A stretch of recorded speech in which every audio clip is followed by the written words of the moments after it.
Ikhwati fillah azanallahu wa iyyakum, orang yang mengaku cinta kepada Allah sangatlah banyak. Para ulama mengatakan laisa sya'nu an tuhibba walakinnahu an tuhabba. Yang dijadikan patokan itu bukan kamu ini mencintai, tetapi bagaimana kamu itu dicintai oleh Allah SWT. Dari sini ahlul bid'ah tersemprot, terkena. Karena yang dijadikan patokan itu bukan kita mencintai Allah. Saya mencintai Allah kok. Akhirnya mereka membuat apa? Amal-amal yang tidak ada contohnya dari Nabi SAW. Tetapi yang dijadikan patokan adalah bagaimana caranya Allah SWT mencintai kita. Dan itu ada cara-caranya. Dan berikut ini adalah tanda ketika Allah SWT mencintai seorang, atau tanda seorang hamba mencintai Allah SWT. Yang pertama, mengedepankan apa yang Allah cintai berupa amalan-amalan melebihi apa yang dia cintai terhadap dirinya, dari syahwat, kelezatan duniawi, harta, anak, dan negaranya. Allah Subhanahu wa taala memiliki perintah. Allah Subhanahu wa taala memiliki larangan. Ketika perintah tersebut, orang tersebut mendahulukan di atas kesyahwatan dia, syahwat anak dia, syahwat kecintaan pada negaranya, maka jelas orang tersebut dikatakan mencintai Allah SWT. Ketika Allah melarang sebuah amalan, kemudian dia meninggalkannya, dia lebih mengedepankan kecintaan Allah SWT melebihi negaranya, melebihi hartanya, maka dia disebut mencintai Allah SWT dengan sebenarnya. Berbeda dengan orang Allah memerintahkan ini, kemudian dia lebih, contoh Allah SWT memerintahkan untuk bayar zakat, dan orang tersebut sudah mencapai nisab dan haul, maka orang tersebut harus membayar zakat. Tidak boleh dia tidak mau membayar zakat. Ketika dia tidak mau membayar zakat, berarti dia lebih mengedepankan cintanya dia kepada harta daripada Allah. Al-aulad, seperti anak-anak. Allah Subhanahu wa taala memerintahkan untuk laki-laki sholat di masjid. Kemudian baru lahir anaknya.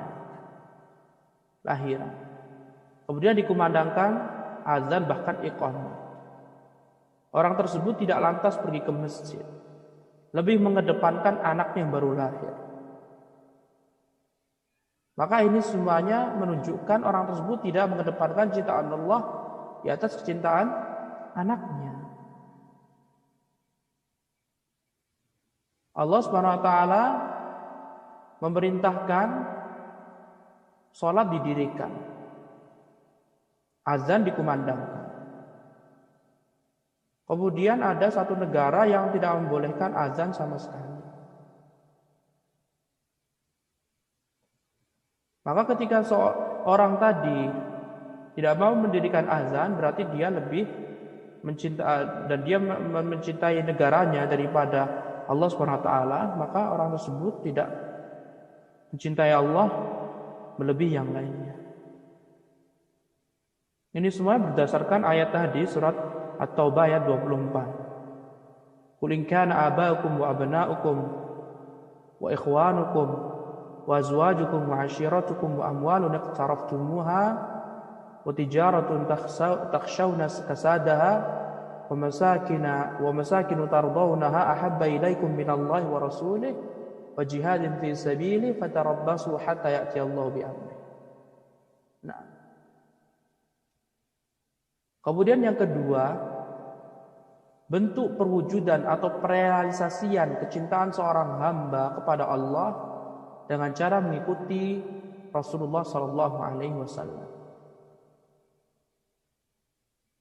Mengamalkan semua perintah Allah dan menjauhi seluruh larangan Allah Rasulullah SAW.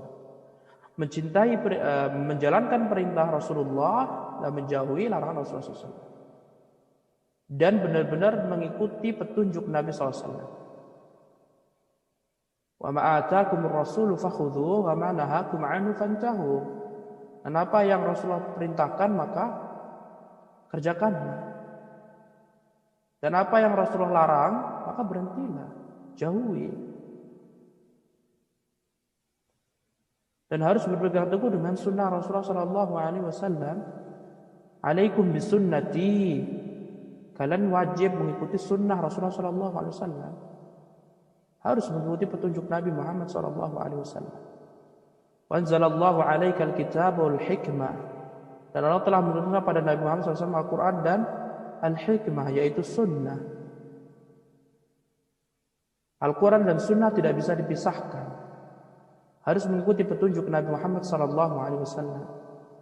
Lihatlah Rasulullah SAW ketika mimbar Jumat, beliau sering sekali mengucapkan, amma ba'd fa inna asdaqal hadithi kitabullah. Sebenarnya perkataan adalah perkataan Allah.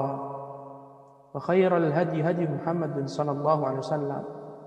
Dan sebaik-baik petunjuk adalah petunjuk Nabi Muhammad sallallahu alaihi wasallam. Bahkan Rasulullah sallallahu alaihi wasallam menjamin orang akan masuk surga dan terjauh dari neraka jika dia mengikuti petunjuk Nabi dan para sahabat. Sebagaimana dalam hadis perpecahan umat Islam. Kemudian ulama di sini menyebutkan sebuah ayat. Qala ba'dus salaf, berkata sebagian ulama salaf. Idda'a qaumun mahabbatallah fa anzalallahu ta'ala ayatal muhabbah. Qul in kuntum tuhibbunallaha fattabi'uni yuhibbukumullah wa yaghfir lakum dzunubakum wallahu ghafurur rahim. Ada sebuah kaum atau sebagian salaf, ada suatu kelompok, mereka mengaku mencintai Allah. Aku mencintai Allah, kami mencintai Allah. Kemudian Allah SWT menurunkan ayat al-mahabbah atau ayatul mihnah. Ayat al-mihnah. Ayat ujian atau ayatul imtihan sebagaimana para ulama katakan. Ayat tujuannya untuk menguji mereka.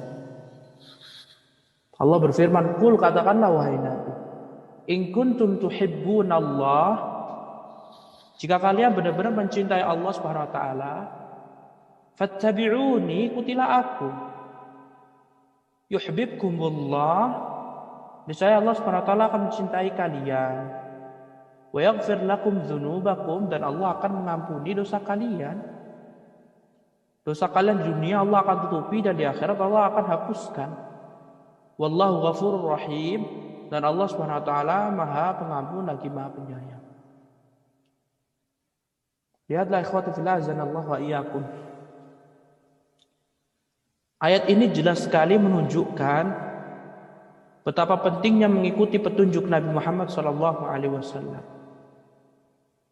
Nabi Muhammad SAW tidak ada satupun kebaikan kecuali Rasulullah beritahu, dan tidak ada suatu keburukan kecuali Rasulullah SAW jauhkan umatnya darinya. Ya, Allah SWT mengikat cinta Allah kepada seorang hamba akan turun, Allah akan berikan bagi siapa yang mengikuti petunjuk Nabi Muhammad SAW. Karena Nabi Muhammad SAW satu-satunya tali, satu-satunya jalan antara kita dengan Allah Subhanahu wa taala. Petunjuk yang Allah berikan kepada kita melalui Nabi Muhammad SAW.